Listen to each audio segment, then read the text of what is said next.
Hello and welcome back to the channel to another of my interviews. Now, by popular demand, I had a gentleman on not so long ago. We were talking about supplements and health and all sorts of exciting things. And his name is Clive De Carle. And many of you, thank you so much, have followed a link and gone off and actually purchased some of his supplements. And I know from people they're saying that they're very good. And I've still got some myself, and I'm dutifully taking them. They've been brilliant. Now, in our interview that we had, Clive told me after the event that he was going off to Germany for a special reason. Didn't tell me too much about it, but I was very intrigued, to do with health. And it was an ultrasound. So I thought it would be great to get Clive back on the show and tell us all about it. So Clive, welcome back to the show. Lovely to have you here again. People have been loving your supplements, and I have. Julia and I have been taking them. Actually, I need to get another order in because you've told us about how important, particularly iodine and magnesium, I think, were two of the ones that you were mentioning that people are very much they don't get enough of. So that's all going well. But you did leave me with this little tantalising thing that you were going off to Germany, and not just to sort of take in the sights, but actually on an interesting medical journey. So maybe you could tell us a little bit about that. Well, exactly. My sort of history was that 38 years ago, I took an antibiotic, got really ill, ended up in hospital, became type 1 diabetic, so arthritic I couldn't walk. That was the story. And they told me, you've become type 1 diabetic. So that was 37 years ago when they figured it out. So for Gosh. 37 years, Yeah. 4 times a day or more, I've been injecting myself with insulin because I was told I was type 1 diabetic. So while I'm in Germany, for actually to attempt to improve my diabetes, that was my reason for going there. One of the examinations I had was good old-fashioned ultrasound. And actually, I don't remember anybody ever doing that before. So first thing the doctor says, your kidneys are perfect, 100%. Now, that really surprised me because if you've been a type 1 diabetic for 38 years, your kidneys really shouldn't be 100% perfect. Oh, right. Oh, okay. Because, you know, the small blood vessels are what gets hit in diabetics. So, and the kidneys are full of very, very small blood vessels. So mine was fine. So I was really surprised and very, very happy, very happy. I bet you were. And then he looked at my pancreas and he said, that's perfect too. Then he said, you're not a type 1 diabetic. So I thought, Hello. what is going on? What is going on? So the conclusion that I'm at the moment, and I might change my mind, is that I thought that antibiotic 38 years ago would have worn off 38 years ago. Yes. But what if it hasn't? What if I haven't got type 1 diabetes, but I've got the symptoms of it, which I do, and insulin corrects it? Could it be that antibiotic did the damage in week 1 and has continually done the damage ever since? What if my body can't excrete it or turn it off, and 38 years later, it's still affecting me? Good gracious. So, And normally you would expect an antibiotic after a week. You take it for a week, don't you? Normally, for whatever reason you've been prescribed it, and it would just slowly get out of your body because your body takes over. well, that's what I assumed. Yeah. You know, I'm now at the stage of I need to do more research. I've spoken to a couple of scientists about it because it was so exciting for me. Um, and in a few weeks' time or something, I'll know more. Gosh. So it's just that. So I mean, if it's happened to you, then presumably it's happening to other people that they've taken something which may be You think it could be misprescribed, that it was the wrong antibiotic for you, or they didn't, or that some people can be allergic more, or that antibiotics aren't working the way people think they might or ought to work. Well, sort of all of those things, really. I mean, Right. clearly, everybody's heard of people who can't do penicillin or they can't do this antibiotic or that. And if we get ill, do we need antibiotics? Well, your body's not low on antibiotics, if you see what I mean, not pharmaceutical ones, but there are lots of natural antibiotics that are out there. Um, Colloidal silver, all sorts of herbs work as natural antibiotics, depending on where on the skin or inside the body.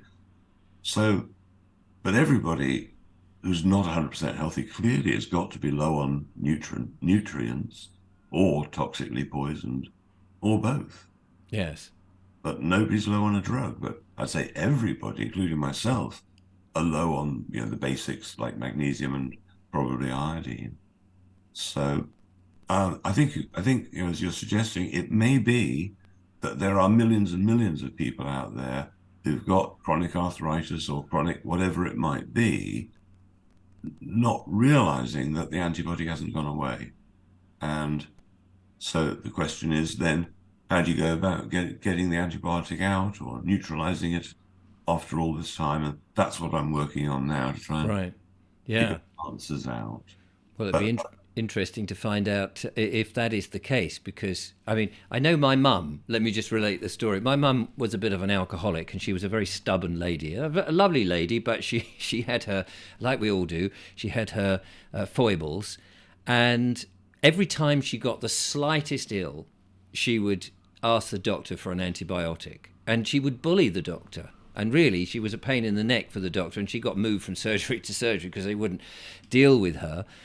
Because there came a point where they just could not cope with her. But she inevitably would get these damn antibiotics and just keep taking them. So, and as her son and my daughter's a nurse at the NHS, we was both trying to say, look, give your body a chance. Don't just keep going for antibiotics all the time. But she wouldn't listen because she was a belligerent lady. And it didn't really do her any good because she was permanently getting ill. But it is that sort of thing that people, they ask their doctor, they always almost tell the doctor what they want because they feel that's what worked last time, or their friends and family have said, oh yeah, you need some antibiotics. And sometimes we don't give ourselves the chance to look at other things. And of course, the very word antibiotic, which means really anti-life, you know, Yeah. your doctor is giving you a bottle full of anti-lifes, and you're expected to be well after that. Yes, Because, it seems absurd. well, yeah, I mean, we're outnumbered by bacteria. The bacteria in our gut, which helps us digest the food, which to a large degree, 80% or more, is our immune system. You Yeah. take an anti-life and you knock out whatever 80% of the good guys who are actually part of your defense and mechanism in your digestive system. That's insane. Now, if I mean, I used to travel and work with a medical doctor some 20 odd years ago, and I watched him in India. This guy came to him whose face was like swollen. I didn't know that faces could do that. I mean, it's a massive thing. Blimey. And I would say, between 20 and 25 minutes, the swelling had gone down completely with an antibiotic. Right. Saw that and I thought, wow, you know, in both directions, wow. Yeah. Um, that was, so antibiotics can do incredible things. I even saw the doctor give a course of antibiotics to somebody with early stage multiple sclerosis, and that also had a drastic effect on that person's MS. And then 2 years later, the doctor told me that this person had got the symptoms of MS had come back.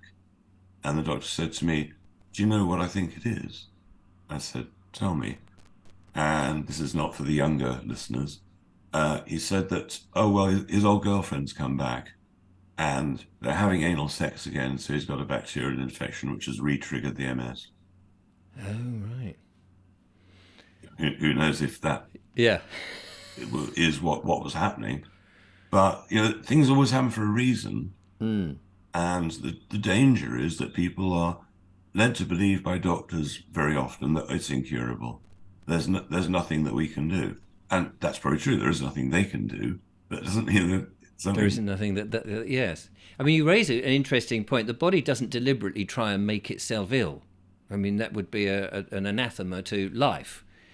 And so, as you say, there's always a cause for the effect, and very often the doctors, of course, are just dealing with the effect, but not necessarily the cause. And so some things can easily reoccur because you're not getting down to it, like you said with the couple and his ex-girlfriend, etc. But it might not be. It might be in something that you eat or something that you're breathing in the workplace, for example.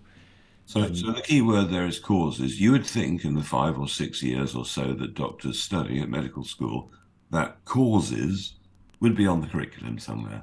Mm. You'd think that cures would be on the curriculum somewhere. No, they're not taught causes or cures, not in any serious manner. It's not on the curriculum as such. So they're taught how to manage symptoms. They're taught in medical school that look, people's bodies go wrong, and that's why you're doing 5 or 6 years of training to know which drug is going to fix their body. Mm. But nobody's low on a drug. The whole concept is crazy, but everybody's low on nutrition, unfortunately, and whether we like it or not, we're all poisoned. I watched an interesting video. A friend of mine suggested that I get a filtration bottle, jug, to filter my water, saying that tap water generally isn't as good as perhaps it ought to be, and depending on where you are and all of those things. So I thought I'd give it a try. And he said, what you want to do is once you've filtered it, is put a little bit of Himalayan salt in the water, because we're all told, aren't we, that you shouldn't have salt. And now then I watched a video of a lady who seemed very credible and is part of a health institute somewhere, and she was going into this in quite a lot of detail, and she was saying use Celtic salt as opposed to Himalayan salt I because there's agree. more minerals in it. So I thought, right, okay, that's next on the list.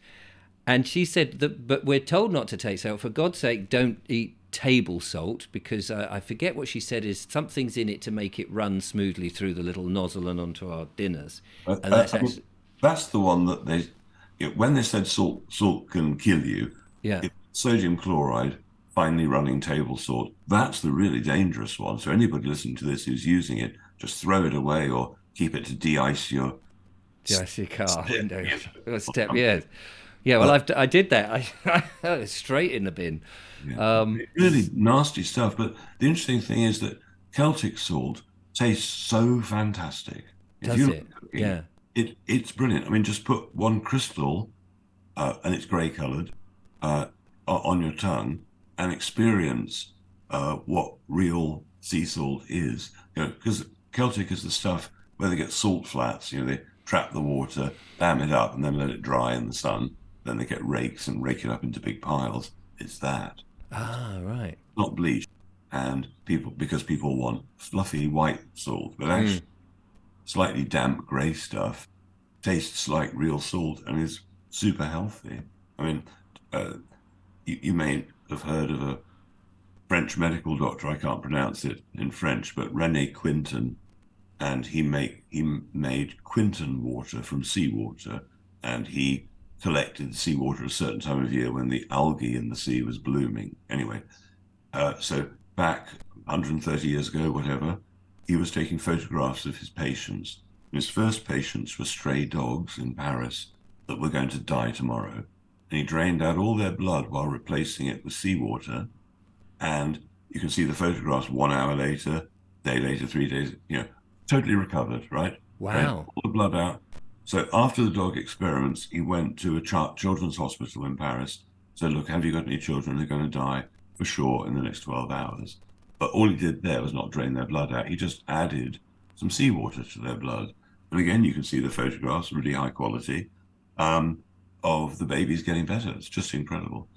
That So is amazing. yeah, so the power of salt, it is an incredible medium. I have something slightly against pink salt because what is salt? Well, it's a dehydrated ocean, isn't it? So, um, where do oceans live? In the Himalayas? No, they, Right. they tend to live a little lower down, and then also oceans, unless you know one, don't usually come in pink. No. So it's the pink a dye? No, no, no, no. I think it's leached from the soil, other soils nearby, or Right. Oh, I okay. don't know. But you know, but Celtic salt is so perfect. In World War II, uh, the navies, if they'd run out of blood plasma for transfusions, they'd use seawater. Really? Isn't that amazing? That I mean, I'm absolutely stunned there that you could replace your blood with seawater. I mean, presumably not for a long time. Think about saline. Yes. Yeah, yeah. Wow. Gosh. Well, there you go. That shocked me. So yes. So this lady was saying the other thing about the water is, and this salted water is that we don't drink enough of it because we're drinking things like coffee and tea and stuff, which dehydrates us a bit. But she related the story, and of course, this is just a story on a video, so who knows? But you sort of made what she has said so far legitimate to me. She said she had a chap who came in and he could barely bend his arms, and he was told that it was arthritis, and he started to drink water, and within 24 hours he could actually move his fingers, and it was simply that he was dehydrated more than he wasn't drinking enough water. That's most people. Yeah. So I've now, I no longer bring a coffee up here. I just bring water and a little bit of salt. Okay, it's the Himalayan, that's not even a thing, is it? Himalayan even. And I will be ordering the Celtic salt because, especially now that you've given me a better description, and you're so right. Isn't it funny though? You could say something and you get everyone say, oh yeah, Himalayan salt. And it's only now that you said, but the Himalayas is quite high up, isn't it? Where is the ocean? You go, oh yeah. We can be all so incredibly stupid Well, and carried on by hype. it's the elusive obvious. It's so obvious we just walk right past it and miss it. So Yeah. let me tell you another water-related story. I put out a video actually about 2 or 3 weeks ago, copying an experiment I'd seen on YouTube, I think. And so what I did is I got 3 glasses, got some tap water, put tap water in all three. Then in the first one, I got some chlorine indicator drops that you can buy for a fiver to show have you got enough chlorine in your swimming pool. So I put a few drops of that in, and it went green. Okay, so it's chlorine indicator. So with the next one, I put my fingers in for about, I don't know, 3, 4 seconds, pulled them out, put the chlorine indicator drops in, nothing happened. Where'd the chlorine go? Well, the Right. only conclusion I can come to is up my fingers. So I then, with the third one, got a slice of potato, stirred that round, and again, no chlorine, it being indicated by the chlorine indicator drops. So either there was some reaction between my fingers and chlorine or the potato and chlorine, but it seems to me more likely that the chlorine got soaked into me and the potato in seconds. In seconds. So what does that say if you have a bath? Well, I mean, Is it chlorine, good? Is it okay, chlorine? but chlorine, when it's released, is a poison gas. I mean, it was very popular. I think gas of the year in 1914.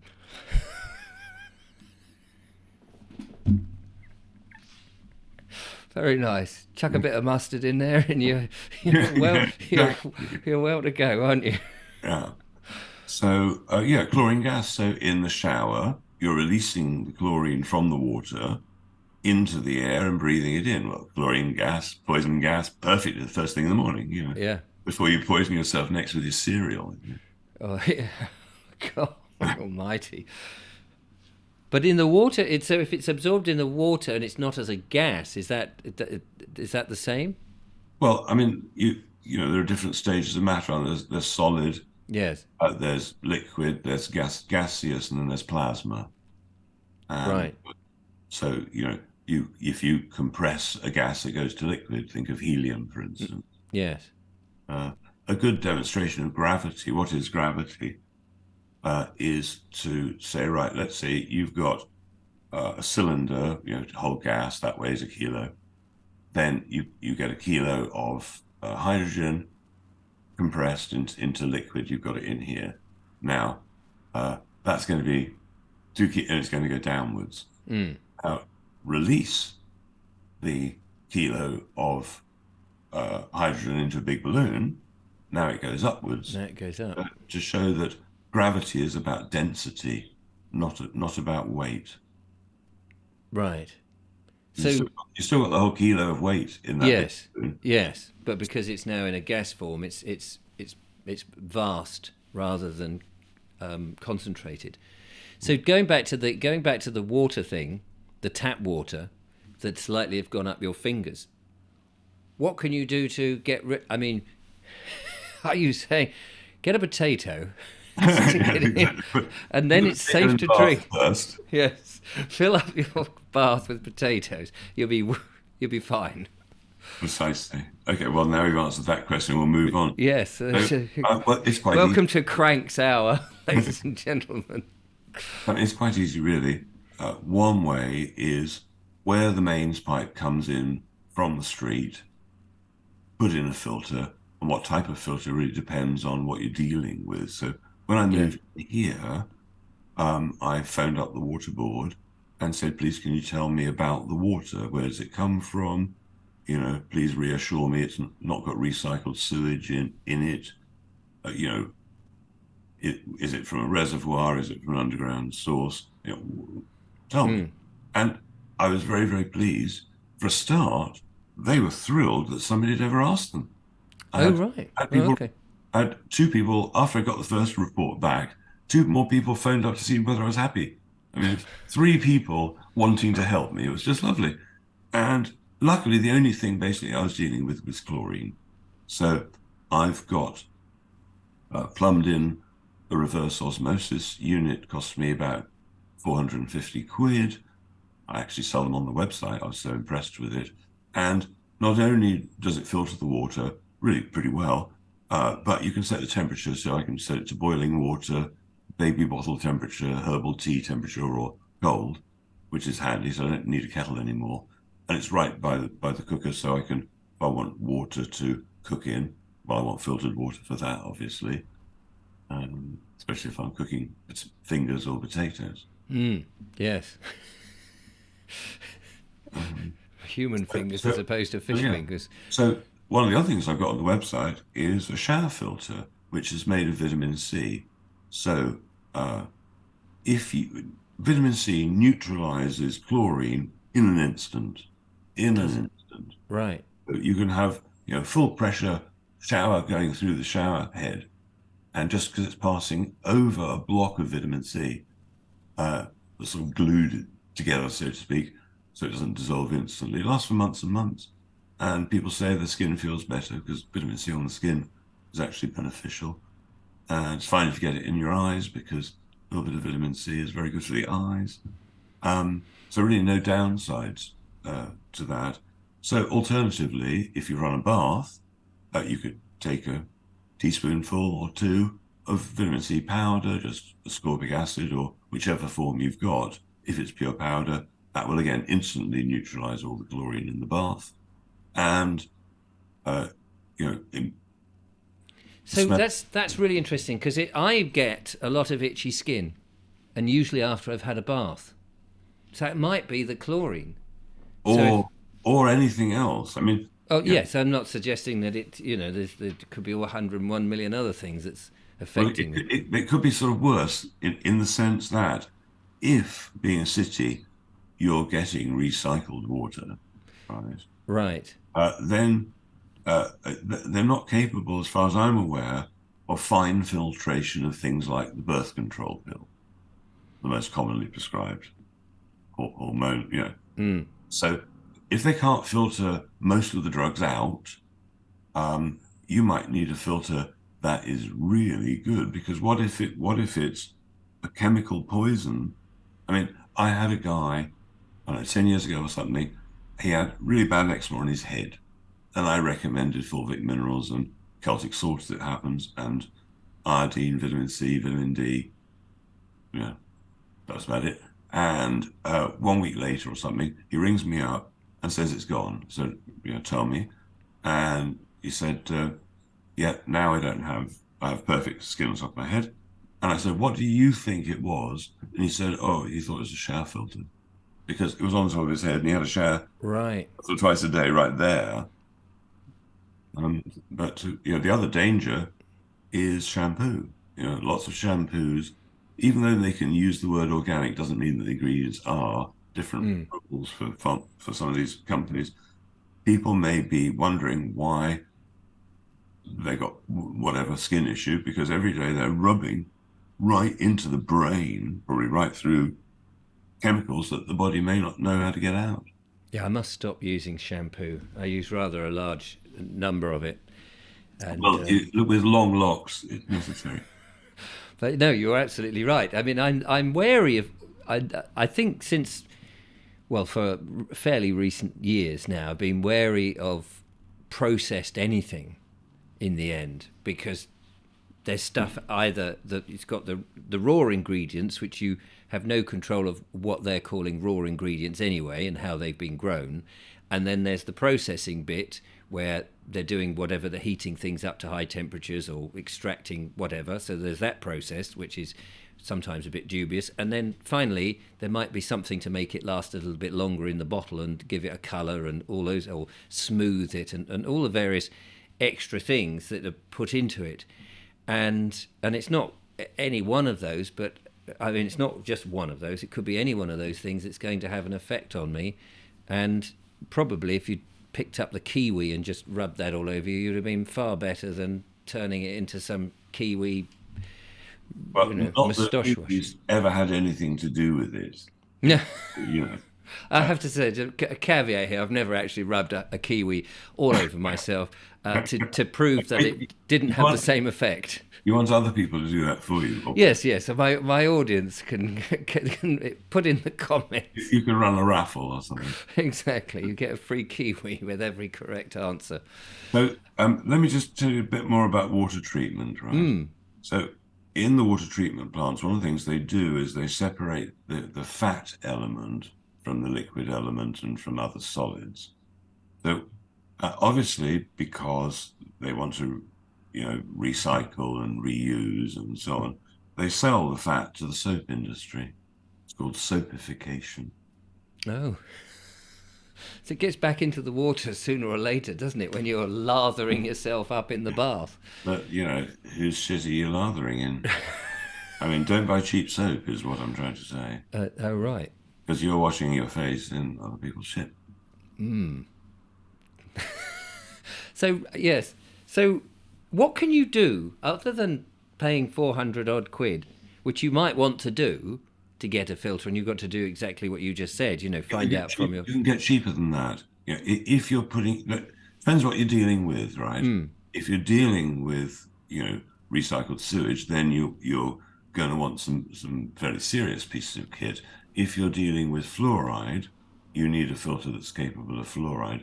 So depending on how bad your water is, if you're putting solid ones in from the street, then you might need 1, 2, or 3. Most reverse osmosis use 5 different types of filters, but you can get an awful lot out of it either way you go. Would you not be better off these days buying a great big water butt in the garden? I've got 2. And then filtering that? That would be fabulous, yes. Except that the people who collect rainwater, let's say in a city, what they do is they let it rain for 10 minutes, which washes the particulates out of the air, and then collect the water once it's super clean. Right. And is that rainwater, I mean, unless there's something in the atmosphere that's just, by, chimneys and various other things, it's coming down, that's relatively clean. It's not been... well, I mean, I suppose all water must have been recycled at some point by now. You've got dust from the brakes of your car, dust from the tire. So you'd be filtering that lot. But if it rains for 10 minutes, you've washed it all down. Yes. Now you collect it, it should be as pure as possible. Yeah. Well, there you go. That's but I mean, it's those things we take for granted and what we assume is okay, and then suddenly you'll hear a report about, they've, so and so's got fluoride in the water, and you think, you can't see it. It's odorless and colourless. I can tell you how to neutralise it. pretty easy. And there's an interesting product which um, has, our ancestors have used it forever. They use it for washing, and it's called borax. Borax before modern washing powders, um, all over the world, where it was anyway. It was just mined. It's simple. Um, Is it a rock? From um, it's a mineral it's powder, a mineral powder. Oh, okay. and so it contains boron, and uh, boron or borax neutralizes fluoride as one of the many things it does. Right. So you put a teaspoonful of borax in the water, bam, the bath water is neutralized. If you put a little pinch in a liter of water um, that you're going to drink, tiniest pinch, don't need much, that would neutralize totally get rid of the fluoride in that bottle of water. So I first learnt about the power of borax when I was studying arthritis. And by the way, obviously, because it's such a powerful, incredibly cheap, totally safe, pretty much material, about the same safety as salt, they banned it, of course. Oh, so you can't buy it. Not here. You can still in America. So if you know anybody in America, you should try ordering it from America. The most famous brand in America, and almost every American knows this name, is 20 Mule brand, because the original mine where they discovered it is in the town of Boron, hence why it's called boron. And so they named the material borax and the mineral and the town after it.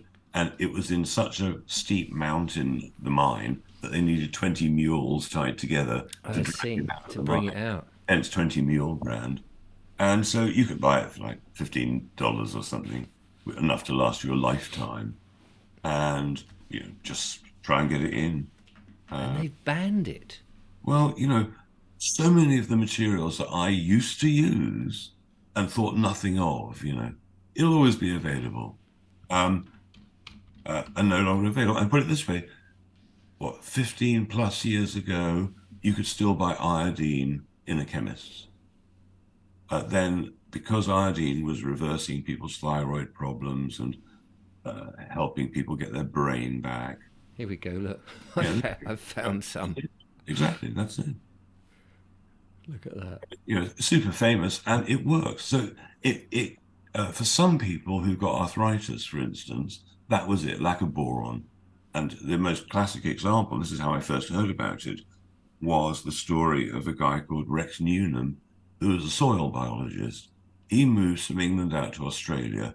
He gets rheumatoid arthritis. And because he's a soil biologist, he naturally thinks must be something to do with the soil, right? Yeah. Wasn't before. So he started researching the soil, found out that that part of Australia had very, very low boron in the soil. So he thought, okay, maybe that's the culprit. So he put in which countries have the lowest boron. It turned out the country he found with the lowest boron was Jamaica. And it turns out Jamaica have lots of arthritis. Then he looked which is the one with the most boron in the soil. Turned out to be Israel. And almost nobody in Israel gets arthritis. It sort of just doesn't happen there. Mm. So, yeah, massive link for boron. One of, again, the other reason, there are so many reasons why they don't want you to have it. It balances out hormones, balances out estrogen, testosterone. It's good from a hormone, so they don't want that either. And anything that's cheap and effective, well, that's Yes. not business. Yes. If it's got to be safe and effective, not cheap and effective. That's the way to you do it. Yes, He they have a says, different dictionary, of course, for defining those words. absolutely, don't they just? I'm just looking here on it. There's a web page here, just as a matter of interest. Let's see if I can get this on the screen. It says here, can you buy borax in the UK? Oh, what's that say? They do borax substitute, so nobody wants to buy borax substitute. It's different. It says, do you watch hacking videos? Da da da. Otherwise known as sodium teraborate. Uh, Tetraborate, yeah. Sorry, yes, tetraborate. Is that the same thing? Yeah, that's Oh just right, okay. I didn't know if chemical. that was the dodgy thing. No, no. Oh, here we go. Borax is banned as a food additive here in the UK. And then there's an But that article. doesn't mean you can't get it, because as a scientific researcher, which everybody listening to this obviously is a scientific researcher, uh, you can buy it for reasons like, you just got to find the ways around it. For instance, I have an ozone generator, which, while I can run it on an oxygen concentrator, I prefer to run it on pure oxygen from a cylinder. So I rang up British Oxygen and said, I want a cylinder, please. And they said, what do you want it for? And I said, to run my ozone machine. And they said, well, we absolutely will not supply you under any circumstances. But God. okay. So I then realized that the percentage purity at that point in time of the type you get for um, welding, the oxygen for welding, was almost identical to the quality of the stuff for pharmaceutical grade. So you can order that. As long as you tell them it's for welding. As far as I could work out, it's exactly the same stuff. Yeah. But so the world's insane. But It but is.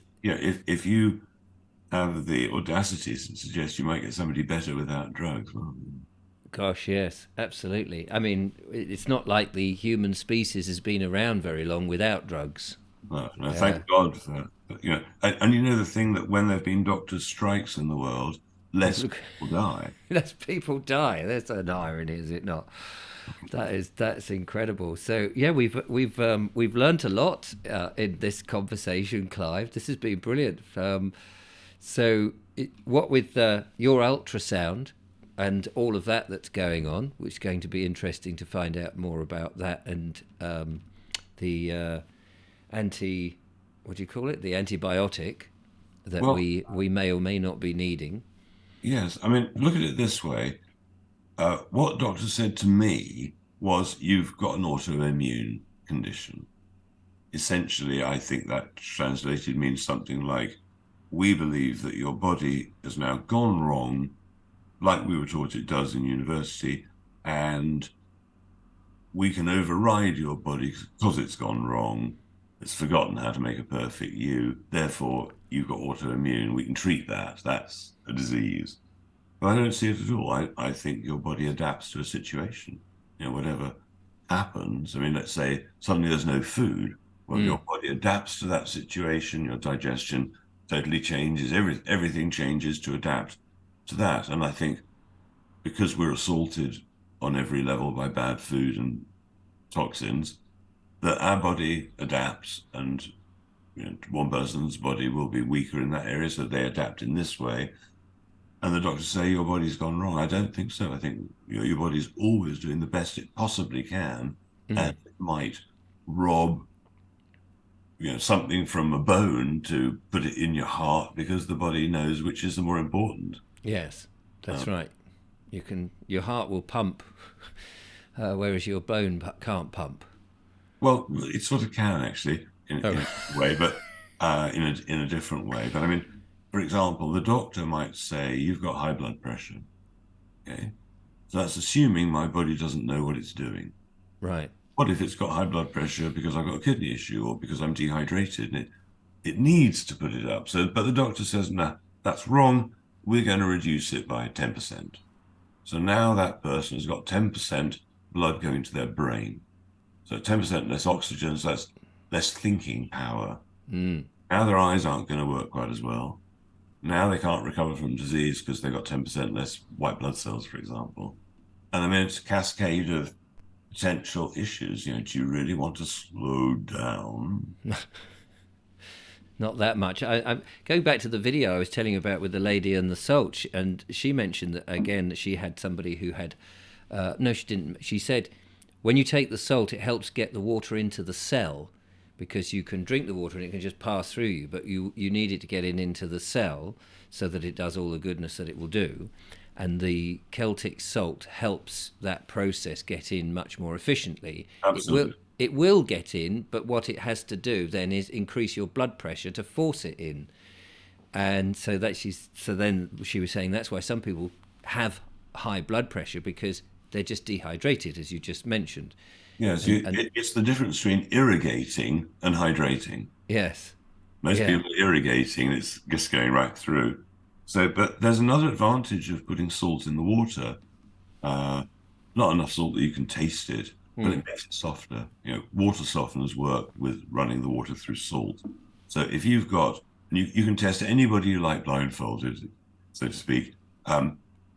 Take a few sips of the nicest water that you can get. Now add a bit of salt. It's immediately much smoother. So you drink more water because it's more drinkable. It's just, Yes. yeah. So you can test anybody and they'll tell you which one they like better. Yeah. No, now I've done this, and this is about a week in now, I think, of drinking water with a tiny bit of salt, and it is lovely. And so I've reduced all the hot beverages that I was thinking was doing me good because there was a lot of water in it. Thinking, oh, well, it's all right, it's got water in it, and it's amazing. It doesn't seem to. It's amazing. Life is one of those amazing things that you can learn something midway through your life, towards the end of your life, and you're still amazed by the simplicity of that knowledge. And then you just wish that you'd known that 20, 30 years ago. You go, oh God, if only I'd known that, it would have, I don't know, would have protected me against this or that, whatever the thing is. Maybe, or maybe there are lessons that we have to learn. There is that too. Yeah, Absolutely. it's the Yeah. idea that nobody's ever made a mistake. They've just learned some really hard lessons. Well, that's that one of the things that I've found is in life that the mistakes is how you learn. Exactly. Because very often, it's like teenagers think they know everything, and they know everything until they come a cropper, and then they've learnt something else. So it is quite funny, that whole thing.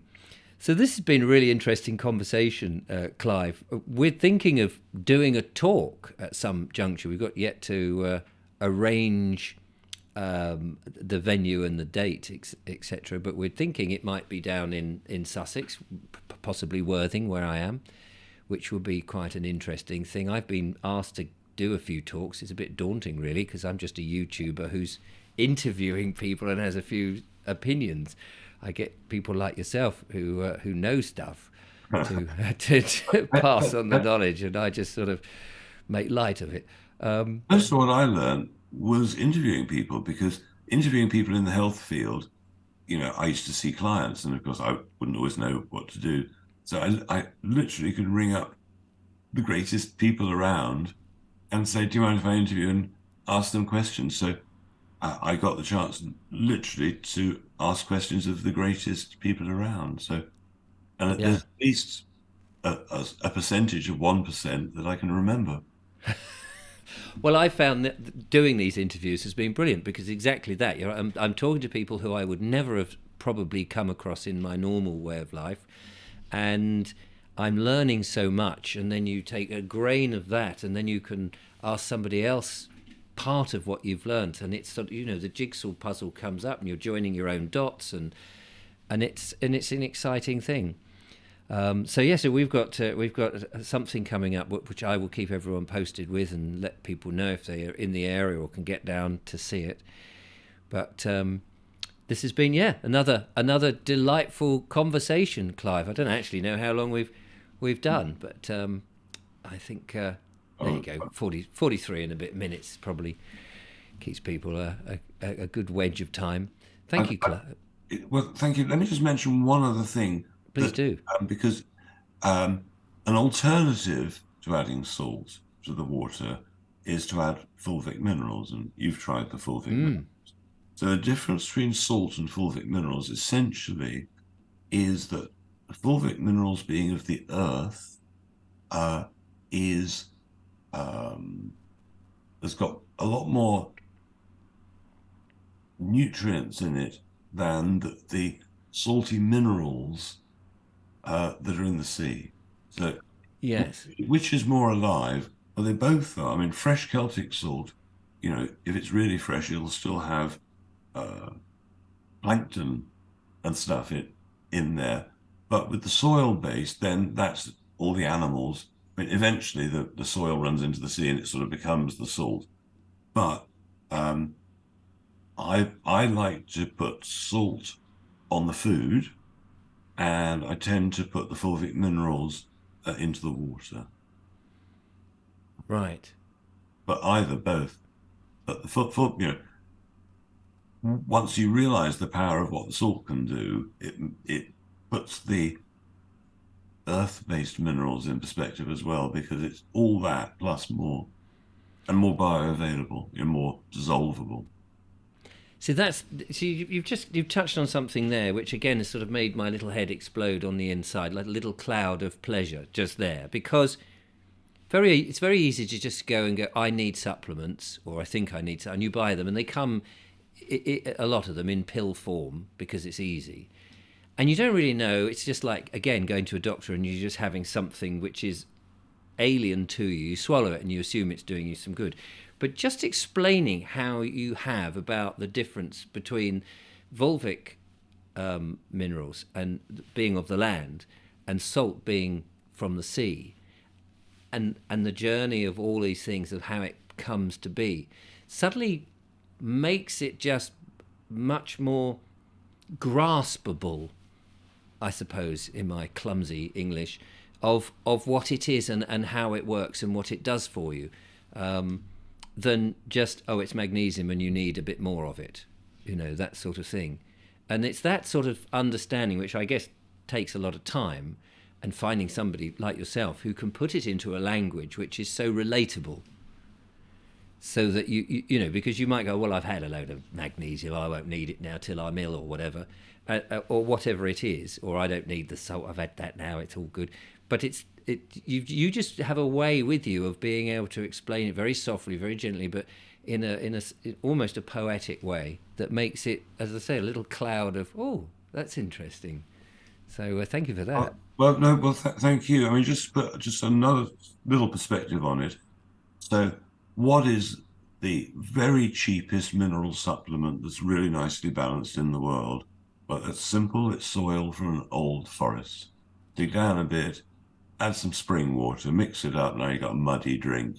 Let that settle, and drink the part at the top. Like any dog knows, a puddle is better than the tap water. And so that's the cheapest. Then the second cheapest really is salt, because Celtic salt is beautifully balanced, and as are fulvic minerals. So both are ridiculously fulvic minerals are basically doing the digging of the soil in the old forest. Somebody else has done it for you, and Yes. in a super concentrated manner. But fulvic minerals are 100% natural. It's just water extraction. Wow. Yeah. And it's just I mean, the ones I've got are just drops, and you just add them in. I suppose the same way you would do with salt. Yeah, there's about this where I get my stuff from. It comes from America. There's literally a mine that's about half a mile where some geological weirdness happened 30 million years ago, and the soil is so rich. There's enough in that bottle, just of liquid drops for about 4 months. It's just It's outrageous. incredible. Yeah. So strong. Wow. Yeah. Well, there you go. I think we've given people a lot to think about, especially as they next get into their bath or their shower. Yeah, yeah. But that's it. Question everything. That's what we should be doing, because we assume so much, and we just assume turn on the tap and it's all going to be great. If it came out in a different color, the color of a sort of a luminous color, and you think, oh, actually I can see the chlorine in it, you would do something about it. When you can't see it, and it is just in there, odorless and what have you, you just don't know. Yeah, So, well, get a little bottle of chlorine indicator drops, put yeah, it in the bath, and shock whoever's going to use it. there you go. There's a little task for the audience in the meantime. Clive, thank you so much for chatting. It's been really enjoyable again. We must do it one more time, or many more times. You're at the Better Way conference. Better mention that, as I'm there, and I'm looking forward to that. I think it's going to be amazing. Absolutely amazing. Lots of interesting people. I just won't. For me, I'm quite early on in this whole journey, so everything I'm not jaded by any of it. It's all, when I was in the media and I got into television and stuff, I was amazed by cameras, lights, and lenses and all of that. And now, I can look at a set and I'm just not, sort of phased or enthused. It's just like, oh yeah, there are those lights. But this journey here is everyone I'm talking to about all sorts of different things, sovereignty, health, whatever it is. They're all so important, and more so than cameras and lights. And so I'm going to find this conference incredibly interesting, and I just won't be able to get round and talk to everybody, but I'll do my best. Well, brilliant. And I mean, everybody's health is damaged, and certainly everybody's mental health is damaged. And the last thing you'd want to do is get your mental health fixed by a doctor. That would be being drugged as the answer. It's just laughable. Anyway, well, good. But thank you very much for having me. Pleasure. Well, there we are, ladies and gentlemen. Another fantastic interview. Thanks to Clive. And I'll put links to Clive's website, of course, in there. He does some very interesting videos as well as the supplements and all of that. And I shall be back for another interview somewhere along the line. So do keep watching. Hopefully, I'm on YouTube again by the time this goes up. But you never quite know. They seem to have their own rules. Anyway, from Clive and I, till next time, goodbye. Bye.